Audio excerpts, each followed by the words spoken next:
여러분, 혹시 생강 즐겨 드시나요? 매콤하고 향긋해서 몸을 따뜻하게 데워주는 우리 모두의 건강. 식재료 생강. 그런데 이 생강이 여러분의 간을 망치고 심지어 치매까지 유발할 수 있다는 충격적인 사실 알고 계셨나요? 상상만 해도 아찔하죠? 오늘 이 영상 끝까지 보시면 생강을 잘못 섭취했을 때 겪을 수 있는 최악의 상황과 우리의 소중한 간과 뇌를 지키면서 생강의 효능을 200% 끌어올리는 최고의 섭취법까지 모두 알려드립니다. 이 정보는 단순한 건강 상식이 아니라 여러분의 건강을 지키는 필수 지식이 될 것입니다. 잠시라도 눈을 뗄 수 없는 중요한 내용이니 집중해 주세요. 구독과 좋아요는 저에게 큰 힘이 됩니다. 지금 바로 함께 확인해 보시죠. 우리 조상 대대로 약재로도 쓰이고 음식에도 빠지지 않는 생강. 감기에 걸리면 생강차부터 찾고 몸이 으슬으슬하면 생강을 넣어 끓인 국물을 마시죠. 생강의 진저롤과 쇼거울 성분은 강력한 항염증 작용을 하여 혈액순환을 돕고 소염작용을 하며 면역력 증진에도 탁월한 효능을 가진 것으로 알려져 있습니다. 또한 소화를 촉진하고 구토를 억제하는 효과도 있어 멀미약 대신 사용되기도 합니다. 그런데 이런 만능처럼 보이는 생강이 어떤 상황에서는 우리 몸을 망가뜨리는 도구로 변할 수 있다는 사실. 과연 무엇이 문제일까요? 우리가 흔히 간과하기 쉬운 치명적인 실수를 지금부터 하나씩 짚어보겠습니다. 첫 번째 최악의 궁합은 바로 설탕입니다. 특히 시중에 파는 생강청이나 직접 담그는 생강 발효액을 조심해야 합니다.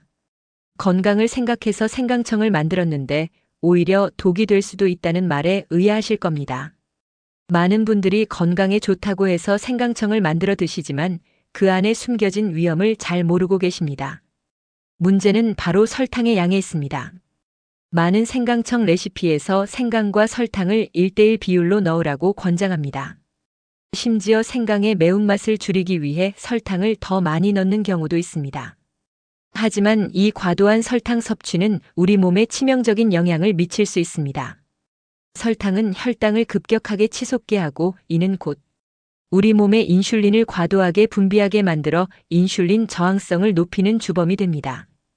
인슐린 저항성이란 우리 몸의 세포들이 인슐린의 신호에 제대로 반응하지 못하게 되어 혈당 조절에 실패하는 상태를 말합니다. 이 상태가 지속되면 혈액 속에 당이 넘쳐나게 되고 결국 만성적인 고혈당 상태를 유발합니다. 만성적인 고혈당 상태와 인슐린 저항성은 전신에 걸쳐 염증을 유발하고 이 염증은 결국 암을 비롯한 수많은 만성 질환의 원인이 됩니다.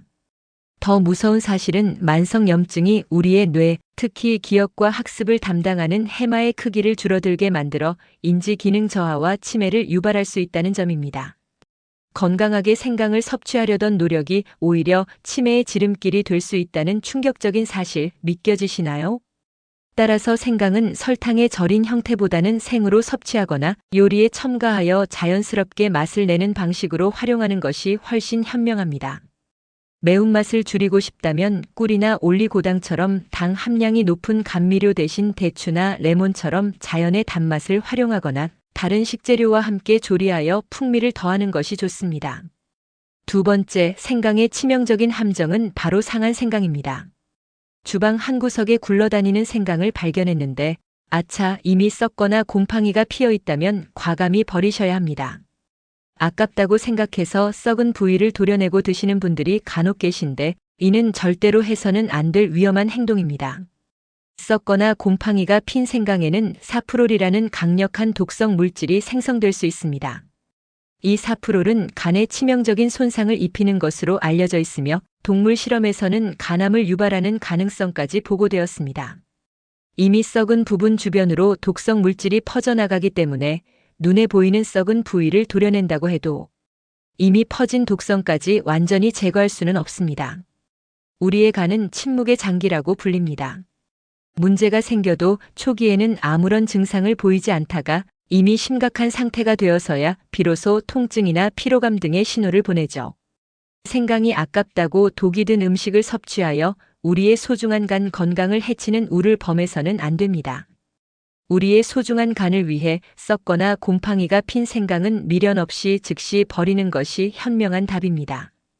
이 작은 실수가 돌이킬 수 없는 결과를 초래할 수 있음을 명심하세요. 세 번째, 생강 섭취에 특히 주의해야 할 사람들은 바로 위장이 약한 분들입니다. 생강 특유의 매운맛은 진저롤과 쇼가올이라는 성분 때문입니다. 이 성분들은 소화를 돕고 위장 운동을 활발하게 하는 효능도 있지만 동시에 위 점막을 지나치게 자극할 수도 있습니다. 평소 위염이나 위궤양, 역류성 식도염 등으로 위가 약하거나 소화 불량, 속쓰림을 자주 느끼는 분들이 생강을 과하게 섭취하면 위경련이나 심한 경우 위출혈까지 유발할 수 있습니다. 작은 통증이라도 무시하지 마세요. 매운 생강차 한 잔이 여러분의 위를 망가뜨릴 수도 있습니다. 잦은 속쓰림이나 복통, 구토 증상을 겪고 있다면 생강 섭취량을 조절하거나 전문의와 상담하는 것이 좋습니다. 특히 공복에 생강을 섭취하는 것은 위 점막에 더 큰 자극을 줄 수 있으므로 피해야 합니다. 식사 후 소량 섭취하거나 다른 음식과 함께 조리하여 섭취하는 것을 권장합니다. 자, 그렇다면 이렇게나 유익하면서도 동시에 주의해야 할 점이 많은 생강을 어떻게 먹어야 우리의 간과 뇌, 건강에 도움이 되면서 생강의 모든 효능을 안전하게 누릴 수 있을까요? 최고의 궁합을 자랑하는 음식들을 지금부터 상세히 알려드립니다. 첫 번째는 바로 생선입니다. 특히 장어와 생강은 환상의 짝꿍입니다. 생선회나 민물장어에는 비브리오균이나 아니사키스 같은 기생충이 있을 수 있어 식중독 위험이 있습니다. 이때 생강의 강력한 살균 효능이 빛을 발합니다. 생강의 쇼가올과 진저롤 성분은 이러한 유해균을 살균하고 감염을 예방하여 식중독 위험을 현저히 낮춰줍니다. 또한 생강은 생선 특유의 비린내를 제거해주고 육질을 부드럽게 만들어 음식의 풍미를 더해줍니다. 맛과 건강, 두 마리 토끼를 모두 잡는 최고의 조합이죠. 신선한 회를 드실 때 초장 대신 생강채를 곁들이거나 매운탕에 생강을 넣어 끓여보세요. 그 효과에 놀라실 겁니다. 두 번째는 대추입니다. 생강의 매운맛 때문에 생강차를 즐기지 않는 분들도 많으실 겁니다. 이때 대추를 함께 넣어보세요. 대추는 생강의 매운맛을 중화시켜줄 뿐만 아니라 비타민C가 풍부하여 강력한 항산화 작용으로 몸속 활성산소를 제거하고 독소 배출을 돕습니다. 특히 대추는 간 기능을 개선하고 간 질환을 예방하는 데에도 효과적인 것으로 알려져 있어 생강과 대추는 간 건강을 위한 최고의 파트너라고 할 수 있습니다. 생강대추차는 맛과 건강을 모두 챙길 수 있는 현명한 선택입니다. 따뜻한 생강대추차 한 잔으로 몸을 따뜻하게 하고 면역력도 높여보세요. 세 번째는 레몬입니다. 레몬의 풍부한 리페놀 성분은 강력한 항산화제로 혈관의 산화를 막고 혈액을 맑게 하며 혈액순환을 돕습니다. 생강과 레몬을 함께 넣어 차로 끓여 마시면 혈액 정화는 물론 면역력 증진에도 큰 도움이 됩니다. 여기에 꿀을 약간 첨가하면 더욱 좋지만 과도한 꿀은 피하는 것이 좋습니다. 레몬의 상큼함이 생강의 알싸함을 부드럽게 감싸주어 더욱 맛있게 즐길 수 있습니다. 특히 아침에 레몬 생강차 한 잔은 몸의 독소를 배출하고 신진대사를 활발하게 하는데 효과적입니다. 마지막으로 생강은 고온 가열할 때 그 효능이 극대화됩니다. 생강을 110도 이상의 고온에서 가열하면 핵심 성분인 쇼가올과 리페놀 함량이 증가합니다. 쇼가올은 진저롤이 열을 받으면 변형되는 물질로 진저롤보다 강력한 항암, 항염, 진통 효과를 가진 것으로 알려져 있습니다. 생강차를 끓이거나 요리에 사용할 때 충분히 가열하여 섭취하는 것이 좋습니다. 예를 들어 생강을 편으로 썰어 말린 후 볶아서 차로 끓이거나 튀김이나 구이 요리에 생강을 넣어 함께 익히는 방법도 좋습니다. 생강청을 만들 때도 설탕 대신 생강을 오래 달여서 농축하는 방법으로 쇼가올 함량을 높일 수 있습니다. 이러한 방법들을 통해 생강의 숨겨진 효능을 최대한으로 끌어내어 건강에 더욱 긍정적인 영향을 미칠 수 있습니다. 자, 이제 생강을 섭취할 때 반드시 지켜야 할 주의사항을 다시 한번 강조하며 알려드리겠습니다. 첫째, 적정량 유지입니다. 아무리 좋은 음식도 과하면 독이 됩니다. 생강도 마찬가지입니다. 과도한 생강 섭취는 복부 불쾌감, 속쓰림, 설사 등을 유발할 수 있으며 입과 목에 강한 자극을 줄 수 있습니다. 특히 위장 장애가 있는 분들은 소량부터 시작하여 몸의 반응을 살피며 섭취량을 조절해야 합니다. 하루 권장량은 2에서 4g 정도의 생강을 섭취하는 것이 적당합니다. 둘째, 혈액 응고 지연에 주의해야 합니다. 생강은 혈액을 묽게 하여 혈액 응고를 지연시키는 효능이 있습니다. 이는 혈액 순환에 도움이 되지만 특정 상황에서는 위험할 수 있습니다.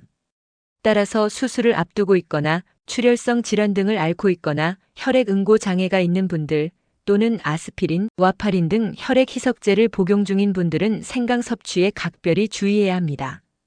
반드시 전문의와 상담 후 섭취 여부를 결정해야 합니다. 임산부의 경우에도 과도한 생강 섭취는 피하는 것이 좋습니다. 셋째, 생강은 뇌 건강, 특히 치매 예방에 긍정적인 영향을 미칠 수 있습니다. 생강은 뇌에서의 염증 반응을 억제하고 항산화 작용을 통해 뇌세포를 보호하며 인지 기능을 향상시키는 데 도움을 줄 수 있습니다. 연구에 따르면 생강 추출물이 알츠하이머병 진행을 늦추는 데 도움이 될 수 있다는 가능성도 제기되고 있습니다.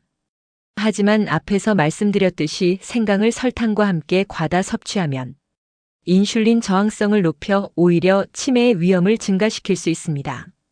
인슐린 저항성은 만병의 근원이며 암과 치매의 주요 원흉 중 하나입니다. 따라서 생강의 좋은 효능을 제대로 누리면서 치매를 예방하기 위해서는 반드시 설탕 과다 섭취를 피해야 합니다. 설탕을 멀리하고 건강한 방식으로 생강을 섭취하는 것이야말로 진정한 뇌 건강 지킴이가 되는 길입니다. 여러분, 오늘 우리는 생강이라는 놀라운 식재료의 양면성을 깊이 있게 들여다보았습니다. 잘못된 섭취 방법이 우리의 소중한 간을 망가뜨리고 심지어 치매의 위험까지 높일 수 있다는 충격적인 사실을 알게 되셨을 겁니다. 설탕 범벅 생강청 대신 생강과 대추, 레몬을 함께 넣고 끓인 건강한 차를 마시고 상한 생강은 미련 없이 버리세요.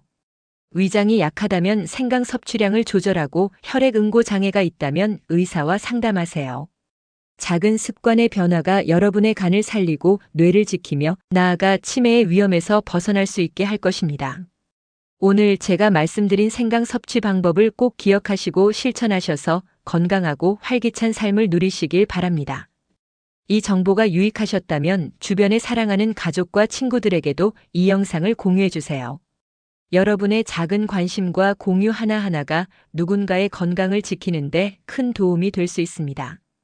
지금 바로 이 영상을 공유하고 구독 버튼을 눌러주세요. 그리고 좋아요도 잊지 마세요. 여러분의 참여는 더 많은 사람들이 이 중요한 정보를 얻을 수 있도록 돕는 가장 큰 힘이 됩니다. 건강은 아는 만큼 지킬 수 있습니다. 다음에도 여러분의 삶에 긍정적인 변화를 가져다 줄 유용한 정보로 다시 찾아뵙겠습니다. 감사합니다.